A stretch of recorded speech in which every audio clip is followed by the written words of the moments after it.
But, all right, let's start with Job 28. Let's see. So it says, "There is mine for silver in a place where gold is refined. Iron is taken from the earth, and copper is melted from ore. Man puts an end to the darkness. He searches the farthest recesses for ore in the blackest darkness. Far from where people dwell, he cuts a shaft. He places forgotten by the foot of man in places." So far from men, he dangles and sways. The earth from which food comes is transformed below as by fire. Sapphires come from its rocks, and its dust contains nuggets of gold. No bird or prey knows that hidden path. No falcon eye has seen it. Proud beasts, but do not set foot on it, and no lion prowls there. Man's hand assaults the flinty rock, and lays bare the roots of the mountains. He tunnels through the rock. His eyes see all its treasures. He searches the sources of the rivers, and brings hidden things to light. But where can wisdom be found? Where does understanding dwell? Man does not comprehend its worth. It cannot be found in the land of the living. The deep says, "It is not in me." The sea says, "It is not with me." It cannot be bought with the finest gold, nor can it price the weighed in silver. It cannot be bought with the gold of Ophir, with precious onyx or sapphires. Neither gold nor crystal can compare with it, nor can it be had for jewels of gold. Coral and jasper are not worthy of mention. The price of wisdom is beyond rubies. The topaz of Cush cannot compare with it. It cannot be bought with pure gold. Where there does wisdom come from? Where does understanding dwell? It is hidden from the eyes of every living thing, concealed even from the birds of the air. Destruction and death, say, only rumor of it has reached our ears. God understands the way to it, and he alone knows where it dwells. For he views the ends of the earth and sees everything under the heavens. When he establishes the force of the wind and measures out the waters, when he made a decree for the rain and a path for the thunderstorm, then he looked at wisdom and appraised it. He confirmed it and tested it. And he said to man, "The fear of the Lord, that is wisdom, and to shun evil is understanding." Amazing chapter. And we get that fear of the Lord. You know how in Proverbs we see the fear of the Lord is the beginning of wisdom. So we already get that proverb here from Job. Really, really cool. All right. So some things about 28. So this is a bit different than 27. Job's bold declaration in 27, it's after that bold declaration, and now we enter a very poetic reflection on something profound, and that is wisdom. What is wisdom? This isn't a continuation of his argument against his friends. It's more like he's meditating at this point. So, and whether he's doing that out loud or not in front of his friends, it's debatable. But I mean, yeah, this again is all being written in poetic formats. So there's no like narrative form explaining where they're at and how they're listening and stuff. So that's just a reminder for us. But Job looks at the world, its treasures, its mysteries, its dangers, and asks a deep question. Where can wisdom be found? In a world full of wealth, technology, and information, Job reminds us that true wisdom isn't something we mine from the earth or invent with our hands. It's something revealed by God alone. So let's read about this. Oh, we already did. Sorry. Anyways, this is something interesting, right? And let's see. 28. Okay, so in verses 1 through 11, we see humanity's search for treasure. There is a mine for silver and a place where gold is refined. In verse 1, it says that. And Job opens with admiration for human integrity. People dig deep into the earth, crafting tunnels, uncovering hidden gems, taming darkness with fire. It's impressive, and it feels almost modern. Now, so the image in verse 4, we see far from human dwelling, they cut a shaft. So it's isolated miners in the dark digging for treasure. So this meaning here, we get to go to great lengths to discover what is hidden when it comes to material wealth. So humanity is capable of extraordinary feats to gain riches, but the irony here is coming, and we can unearth gold, but not wisdom. So in verses 12 to 19, we see the elusiveness of wisdom. But where can wisdom be found? In verse 12, where does understanding dwell? So now the shift happens here. We can mine for silver, but not for insight. We can find sapphires, but not the path to true understanding. And so the powerful image here is that it can be bought with, or it cannot be bought with, the finest gold in verse 15. The piles of jewels, they stack up, and still, it's not enough to buy wisdom. Wisdom is not for sale. It's beyond a price. Even the most precious things are worthless next to it.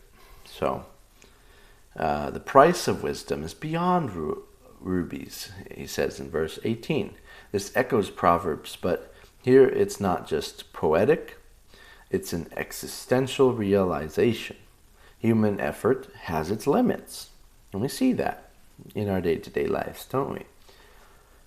Verses 20 through 22 is the hiddenness of wisdom. So in verse 20 we saw, where then does wisdom come from? The question, where does wisdom come from? Job doubles down. Wisdom isn't just valuable, it's inaccessible through human means. Even death and resurrection say, we've only heard rumors of it. So here he's personifying death destruction. Even death and destruction say, we've only heard rumors of it. So here he's personifying the death and the destruction. Which is pretty interesting. Powerful image in verse 21. We see it is hidden from the eyes of every living thing. Now, this imagery, a world full of searching eyes, but all of them blind to wisdom's source. Why is that? The meaning here, no creature, no force, even death itself can claim ownership. They cannot claim ownership of wisdom. So, Job is pointing out that this is beyond human power, beyond even the grave, and wisdom isn't discovered, but revealed. So, and that's important. We cannot invent wisdom. We get it revealed to us by God. When we fear God, and when we acknowledge Him as Lord, He'll give us wisdom. So in verses 23 through 28, we see God is the source of wisdom. There we go. He's the source. God understands the way to it, and He alone knows where it dwells. It says in verse 23. And here comes the climax. After all the searching, all the mining, all the questionable, or all the questions he makes about wisdom, Job says, only God knows, period. He doesn't say, does God only know? No, he says, only God knows. So he knows this. Verse 28 says, the fear of the Lord, that is wisdom, and to shun evil is understanding. So the fear of the Lord is wisdom, and then for us to shun evil is our understanding of that. It's important to have both wisdom and understanding, because if we just hear wisdom and don't do anything with it, what's the point of it? That's where things are come out the ear and go out the other ear or something, something like that. And it's something where, what do we do with the wisdom we receive, even on a human level for wisdom, or human wisdom. Even human wisdom has its limits, and we see how, well, of course they have its limits, but human wisdom doesn't, it's nothing if we don't do anything with that. So, it actually makes us become foolish if we don't apply that wisdom to our understanding of our life. So, it's like someone saying, didn't you know that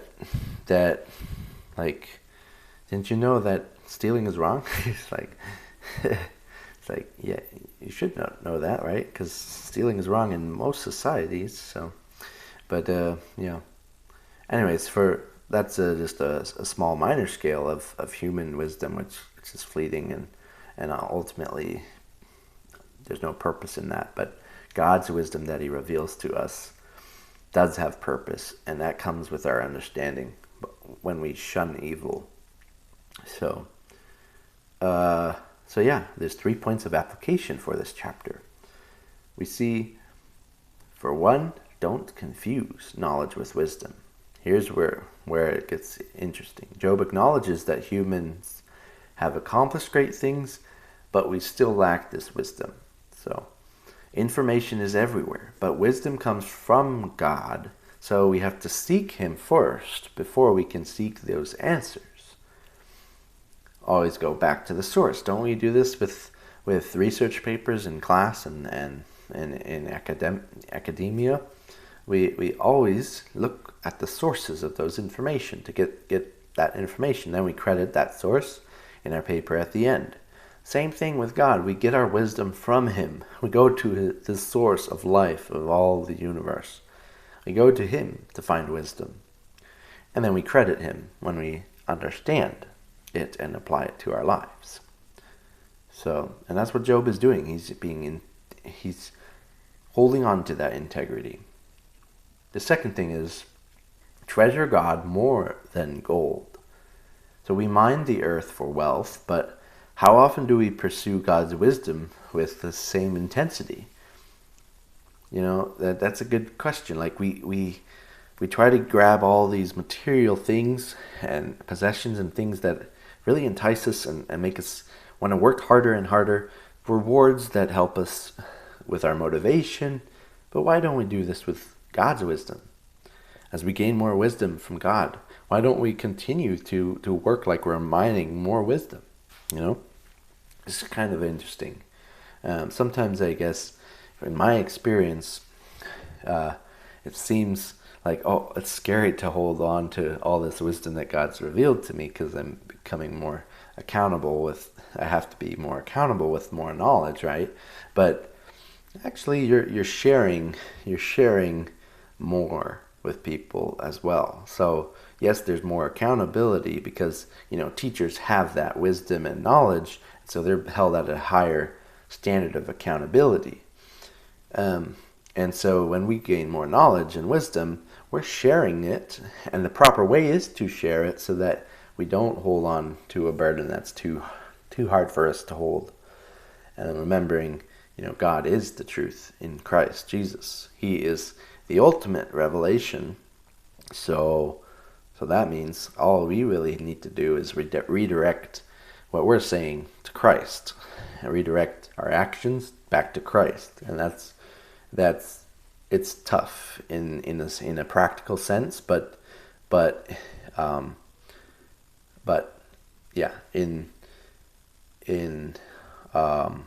ideally that is a simple concept, and that's why we need to be not conform to the pattern of this world, but be transformed by the renewing of our minds. So the renewing of our minds is so important every day, renewing it and understanding God is the source of wisdom, so I need to go to Him to ask Him what to do today. What should I be doing? when we do that, we approach the day humbly and with a kingdom mindset. So the third thing is that reverence leads to revelation. So this is really what that fear of the Lord means. It's a reverence and respect. It's not an irrational fear of being attacked and kicked out and or punished or beat up. It's not that kind of fear. It's a reverence. It's a reverence and a respect that, and so this fear of the Lord is wisdom. Wisdom doesn't come through control. It comes through surrender. Like I said, we come to the Lord for wisdom, and that's how we approach Him humbly in our days. So worship is not a side note to learning. It's the gateway to it. To fear God, shun evil, and you walk in the path of the wise. That's really great, right? To be fearing God in the sense of reverence and respect that is what He deserves, and then we shun evil, and that because of that wisdom He gives us, and then that is how we are walking with the path of the wise. Now, what's interesting here, though, is that it doesn't always appear like someone is, it doesn't always appear that someone's wise, to world standards. That's okay, though. We have a God who is intimately involved in our lives. When we become a believer, He is fully dwelling in us. We are God's temples. So that should tell us something here about this, and should raise the stakes in a way, in a way that it's more fulfilling, more motivation. All of those things would grow more. So the further encouragement of this chapter is that it stands like a quiet mountain peak in the middle of this stormy dialogue, this chapter. So in this chaos of suffering and debate, Job pauses to remind us, wisdom doesn't come from within us. It comes from above. It can't be bought. It can't be forced. It can't be mined from the world, but it is offered. It's freely to those who fear the Lord and walk in His ways. So may we be people who dig deep, not into the earth for riches, but into the heart of God for wisdom that lasts forever. Let the fear of the Lord guide your steps, and may His understanding light your path. All right, let's do our